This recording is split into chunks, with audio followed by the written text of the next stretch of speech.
Ladies and gentlemen, boys and girls, yawners, fawners and democracy mourners, welcome along to the Joe Spivey YouTube channel where we discuss books and little else. And yes, welcome back to what I suppose would be classified as another edition of Random Reviews, folks. We are in what is usually described by me as my favourite 4 weeks of the year.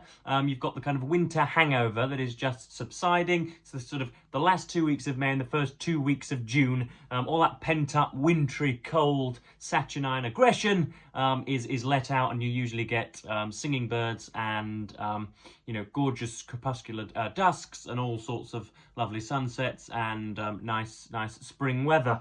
So yes, that's jolly good. Obviously, you'll notice that I am in once more in my lair because some drilling work is being done out front, and so anything I say would be, of course, inaudible, which is agreeable to some, but not very propitious for producing YouTube content. So I'm here in my bedroom, and of course I've got a few more Spivanian artifacts to show you. I've got a miniature piece of Holmesian apparatus here. Here's the solid pipe. It does indeed work. Stuff that full of tobacco and you will have yourself an addiction, folks.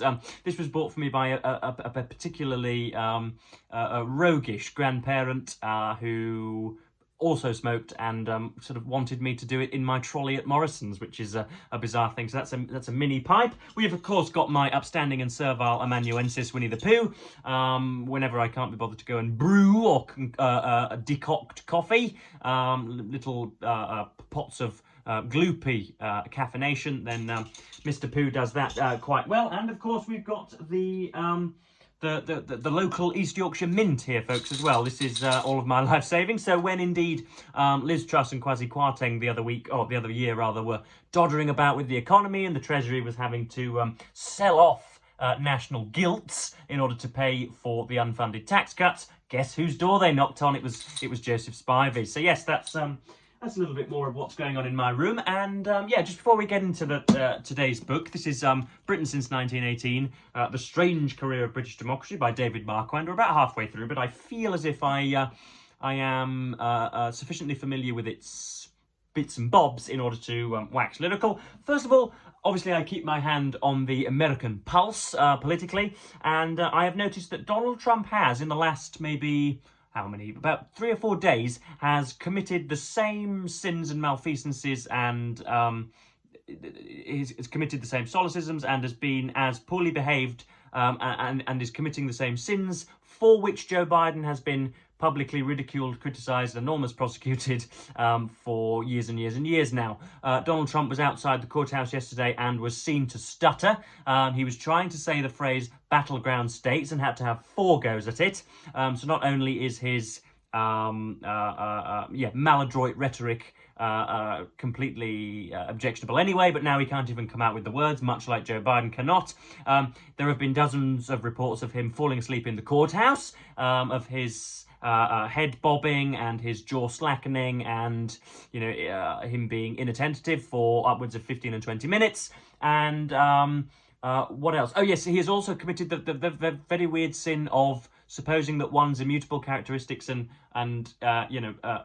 personal characteristics should inform one's politics. Remember ages and ages ago when Joe Biden Joe Biden came out with that admittedly repugnant phrase about, if you can't pick between myself and Donald Trump, then you ain't black, to that black gentleman with whom he was on a call.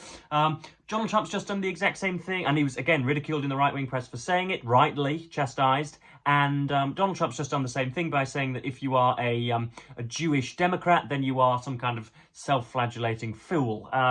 Will Tucker Carlson, will Piers Morgan, will Benny Johnson and Stephen Crowder, will the demons and sort of frothing mongrels at Fox News take him up on that? Probably not. Let me just adjust this camera so that you can see more of Joseph. Probably not. So yeah, I thought I'd start this video with a little bit of a rumination and get into the book as we go along. So yes, this, folks, I'm going to title it rather salaciously and say that this is probably the best book on British democracy that you've never read. I don't know how many books on British democracy you have read, but this ought to be, it's certainly its magnum opus. I think this is absolutely spellbindingly spectacular. David Marquand was a Labour MP of the 1980s and died, I think, just a month ago, unfortunately, at the grand old age of 89. Not a bad innings, I'm sure you'll agree. And yes, he writes eloquently and persuasively and effusively. It's very, very effervescent. It's got that that righteous pugnacity that all political commentators, I think, ought to have. What else is it? It's kind of stolid and really well researched, very studious, and doesn't pull punches, not afraid to skewer some sacred cows in here. And if you're unaware of Britain, I know the other day, again on Joe Rogan's podcast, the guys at Trigonometry happened to mention the name of our Prime Minister, the person who can drop a bomb on the Washington DC if he so chooses, and Rishi Sunak, and Joe Rogan didn't know his name. So if there is a kind of malaise of American ignorance, then this is a decent book from which you can sort of move away from that. So yes, this is Britain since 1918. Now, at the start, we get very much pre-1918 commentary and coverage, starting with the chapter is entitled, what is it? There's Reform from Above and Dissent from Below, I think it is, or shouting from below, and bunches the suffragettes and the Levellers and the British Jacobins and there's another group that I'm missing out, the Chartists, the sort of Victorian poets, and links together all of those guys, calling for universal suffrage and for the, trying to kind of excommunicate or at least do away with or call to account the ridiculous notion of might is right, and the idea that anybody born with all the appurtenances of high socioeconomic birth shouldn't have a monopoly on voting, and all of the kind of the supercilious paternal nature of people running the country. How dare those little farmers with their their dirty nails want to stride into a ballot booth every 4 years? How very dare they? And he's very good at talking about the admittedly quite persuasive opponents to universal suffrage and democracy. It's not as self-evident and acceptable a notion as most of us in the 21st century have come to believe it to be. And so, he's very, very, very good at that. Talks with Thomas Paine and George Eliot and Matthew Arnold and bits of Carlyle as well on the French Revolution. All sorts going on there. That's obviously the bit that I prefer. Then when it gets a little bit stodgy and a little bit chronological, a little bit, this happened on Tuesday, this happened on Wednesday, this happened on Thursday. It's since 1918, but he really starts to get into his own, perhaps during the Churchill administration, obviously with the war, then with Attlee, then with Anthony Eden and Suez, then with Harold Macmillan, and really the birth of Euroscepticism, or at least one of its most prominent antecedents, talking about the EEC and Charles de Gaulle and all that lovely relationship, or it wasn't, it was antithetical to lovely, Joe, it was disputatious, but anyway, talking about, the birth of really Euroscepticism and the ease with which Britain could easily have marshalled the European continent and have been one of a triumvirate with France and Germany, but instead they took a back seat and didn't join until a little later on. That the common market, or is it called the common market? I think it is. Yeah. Let's talk about that, and then we get Harold, Don Anthony Eden with Suez, and then Harold Macmillan and the bomb and all of this. And we are just into the premiership of Harold Wilson right now. We're halfway through, but there's all sorts of chapters that I want to, all sorts of quotations that I want to issue out here. It's chronological, of course, and if ever I'm trusted by a publication to write a socio-political screed, if ever I'm to do a political history or whatever, a bit of non-fiction, I should like to, after my my ascension to the fascistic throne. It will never be chronological. It will always be thematic. Inevitably, whenever Marquand talks about, goodness what, the Beat generation of the 60s, how that sort of bled across the pond to the United Kingdom, quite gung-ho irreverence from authority and rightful criticism and the difference between those two come about. Those are inevitably my favourite sections. When he's talking about balance to payment deficits and devaluation and sterling. I've got no idea. Politically, economically, I am a political nomad. I've got no idea whether we ought to tax the rich at 98% or 2%. I've got no clue at all. So those are the bits that inevitably lose me slightly, and I want to disparage them, but they are, of course, academically necessary. But yes, let's get into some of the sections. We've got the first bit here. This is talking about, again, as I said earlier, about democracy not being self-evidently meritable, although nowadays shouting against democracy is sort of anathematized by so many, apart from hundreds of millions in the US, of course, and bits of South Africa and bits of India and bits of China and Russia, but I'd say probably 65-70% of the world now is besotted with a democracy, rightly, but this is the early detractors from it and some of the persuasive detractors. Democracy's many opponents offered stubborn resistance, clothed in telling arguments. Some of its supporters half shared its opponents' assumptions, sometimes without realising the fact. Sturdy working-class radicals who fought hard for extensions of the suffrage in the 1860s and 80s opposed giving votes to the poorest and most dependent of their class on the grounds that they were not fit for citizenship. The great Liberal leader Gladstone opposed female enfranchisement because he thought women were too refined for the hurly-burly of politics. And that is, of course, one of the sort of positive tendrils of misogyny or whatever, so that's nice.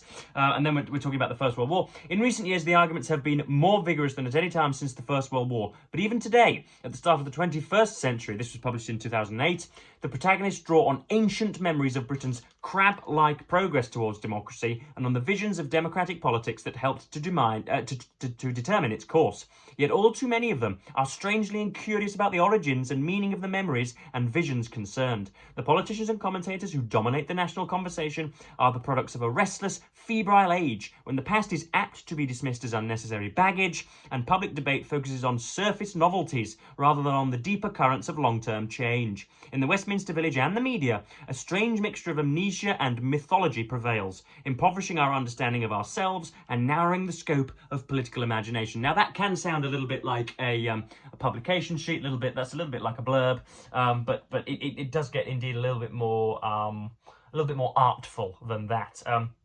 Next up, we have an appreciation, I believe, of is it of Thomas Paine?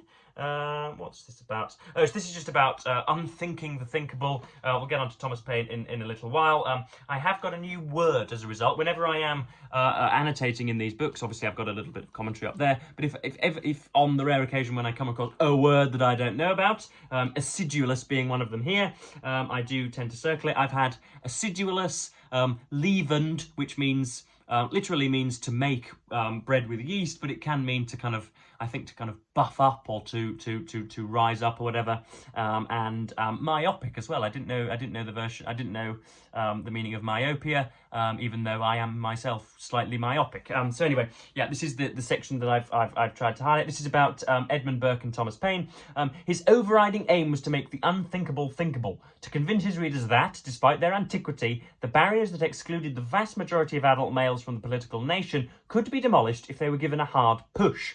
To do that, he had to demystify the hallowed British Constitution, to make plain that, far from being the repository of immemorial wisdom, it was a farrago of highfalutin nonsense, and that the elite whose power it sustained was risible rather than awesome.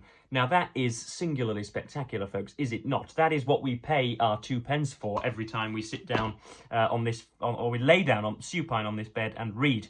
Next up, he quotes a lot of diary entries earlier on, and this section is about the way in which the establishment and the way in which glittery and grandiose positions can be rather self-serving, so that even the most, as it were, working class, even the most lowly of elected officials can somehow start to sing from the hymn sheet of the establishment, and it can somehow cajole and suck the commoner in, so as to further its own ends. So yeah, this is from, what's this from? This is from around about the First World War. I don't know, it might be Lord Chancellor, I can't remember whose quotation this is, but it's a mighty one. The men who direct the great dominating interests, commerce, the law, finance, the press, are brought very close together. Even the brilliant platform rhetorician, who may have been lifted into power as the champion of the masses or the minor bourgeoisie, is apt to forget his clients and is past in this constant association with opulent and well-born persons whose luxuries and tastes he shares.